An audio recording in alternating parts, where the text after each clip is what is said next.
23 out of the 37 people that have been busted in baseball for using PEDs are from the Dominican Republic or some type of Hispanic nation, Southern America mainly.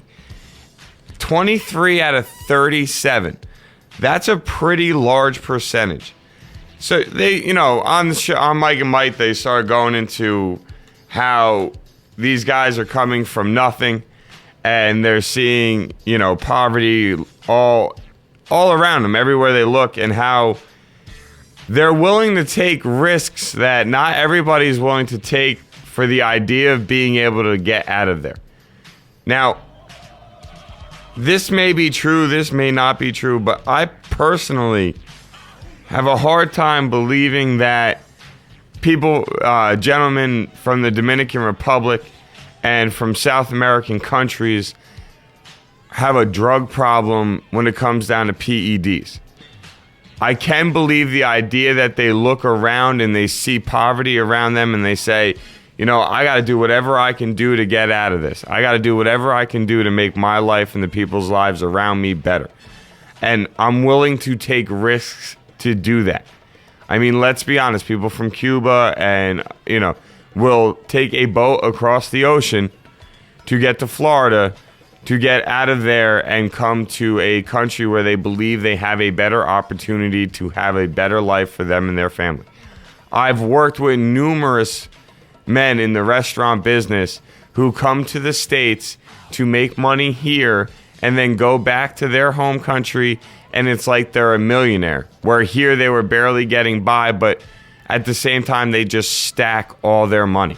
They're not out there buying a car, they're not out there trying to make fancy clothes and all that. No, they save all their money, they go home, and then they make a better life for themselves and their family and their loved ones. Now, so with that, knowing that, it's easy for me to believe that this is something that may be a mindset for Dominican Republic, Hispanic, South American players, whatever category, however you want to phrase them, from that area of the world. I believe that I can see them being willing to do that. I can see them saying, I will take a risk doing an illegal drug in the sport of baseball to try and get that big contract.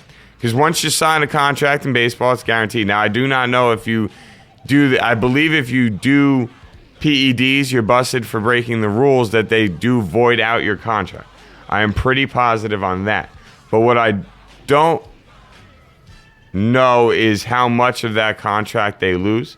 There is a chance that they're sitting there and they get the, obviously you can't just take money that's already been paid to the guy. So I'm assuming they just lose the remainder of their contract for while they're suspended. I don't think they lose their entire contract. I think it's for the time that they are suspended. So for his 50-game stretch of suspension, he will not be getting paid. And if that's true, then it's well-deserved, because I don't think you should get paid. Now, Colon, at 39 years old, is having a pretty good season. He's 10-9 with a 3.43 ERA in 24 starts. This is actually his first year with the Athletics, and has a 171 and 122 record in 15 years in the majors. Now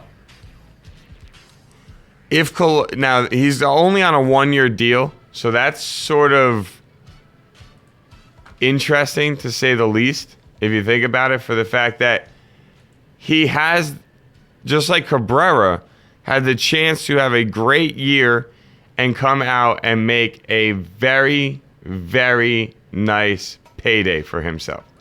But instead, he gets busted and ends up in a situation where he's looking at possibly nothing.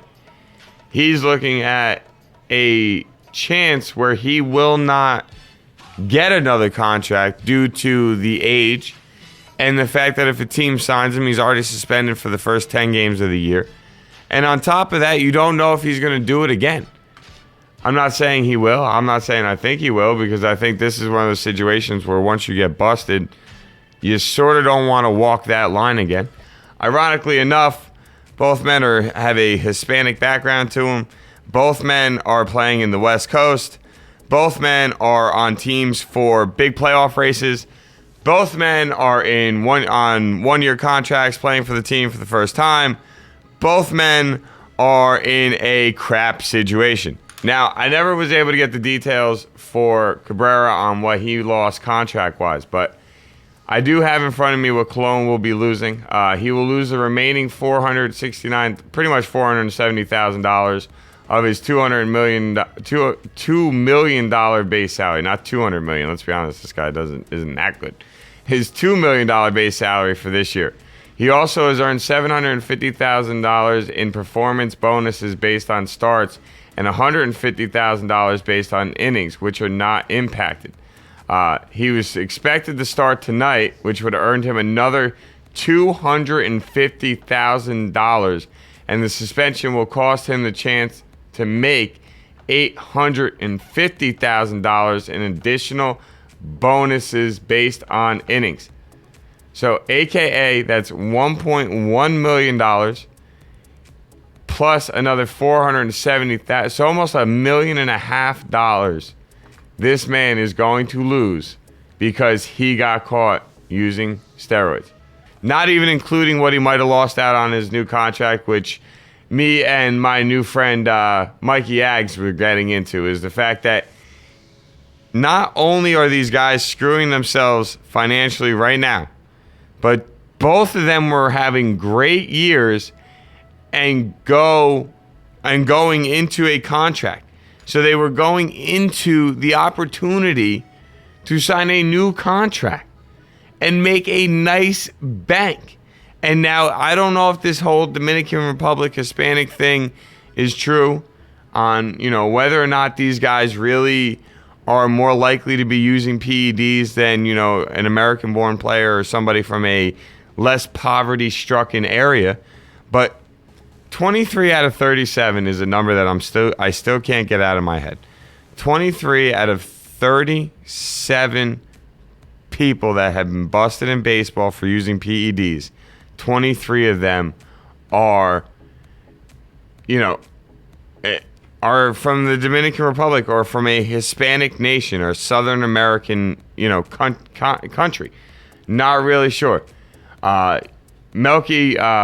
Mikey puts in the chat room that Melky was basically set up for a $50+ million contract. And I do not disagree with that at all. Shout out to Eric, who just joined our chat room. Eric will be on the show with us tomorrow. We're going to bring him down, give him a little trial run on being a co-host with me. And Sportsonians, you're going to have to help me with an opinion on this one. He's trying out for us tomorrow, ladies and gentlemen. We need a co-host, at least a couple days a week. Me and Eric will figure out the details to that, but at least a couple days a week, we got to get the kid on here. So with that being said, we're going to keep moving forward. So, Eric, I don't know how you feel about the Bartolo Colon thing going on. Like I said, I think it's a little ironic. Like I said, I really think it's ironic that both players are Hispanic.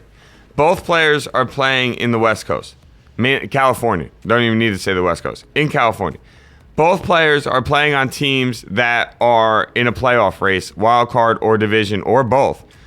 Both players are in their later parts of their 30s. Both players are in the last year or only year of their contract. AKA, both guys were in situations that their performance was huge, had a major impact on their personal season, their team season, and what's going to happen to them after the season. It's crazy to think about, but these guys have a lot of things in common. Eric thinks Colon is an idiot, and you know what? I think any of these guys are idiots for doing it, but at the same time, Eric, I don't know if you caught me mentioning it earlier, but I was listening to Mike and Mike in the morning. Now, my thing is this. I do not want to steal credit for anybody's thoughts. So that's why I'm making sure you guys understand that I was listening to Mike and Mike in the morning on my ride down here when I heard this, that, the guy who was talking, I can't remember the gentleman they had in, he writes out in San Diego. So I'm sorry that I don't know his name, but, the guy himself, okay, said that he believes the South American connection is due to the fact that most of these guys come from poverty-stricken areas. So when they go home in the offseason, even though they're living in the States, when they go home in the offseason, they see their family, they're still surrounded by it. They still see it on a daily basis. So they say to themselves, I am willing to do anything to make this situation better. Not for themselves, but for the people they love and for the people they care about. And if that's true, then you can only judge these guys so much for doing what they're doing. Because I don't care who you are. I don't care how honest of a person you are. If you could take a risk and break a rule, okay, something as simple as your 9-to-5 job, you're not allowed, to go.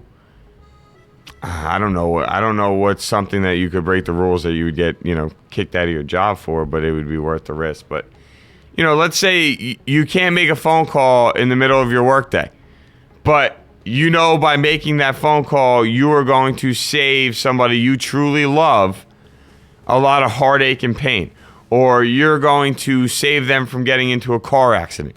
Or, now if it's save them from sitting in bumper-to-bumper traffic, well, you know what? I think your boss got a point. That's a phone call you don't need to make. Your friend needs to decide how to stay at job. But I think you guys get the point I'm trying to make. If these guys are making this decision to strictly try and help them, well, then it's hard to hate them for it. I still don't agree with it, But at the same time, I'm sorry, Sarah F. and Levy in the chat room says that she thinks it's a cop-out. I do anything for my family, but I wouldn't blame getting caught on doing it for them. Eric points out that they can cry poverty all they want, but I'm not buying it. Now, I do agree with both of you guys. The Colon is not the guy that said this, and I'm sorry, and Cabrera as well. They're not the guys that said this. These are not quotes from them, so I do not, I'm sorry if it came across like that. This is from a beat writer for, I believe, the San Diego Padres. So it's not a player that is using this as an excuse. It is a beat writer for a sports team out in California. So, I'm not saying this is true. I'm not saying it's not true. Now, Eric believes they make the decision because they are greedy. And greed, without a doubt, I'm sure has something to do with it.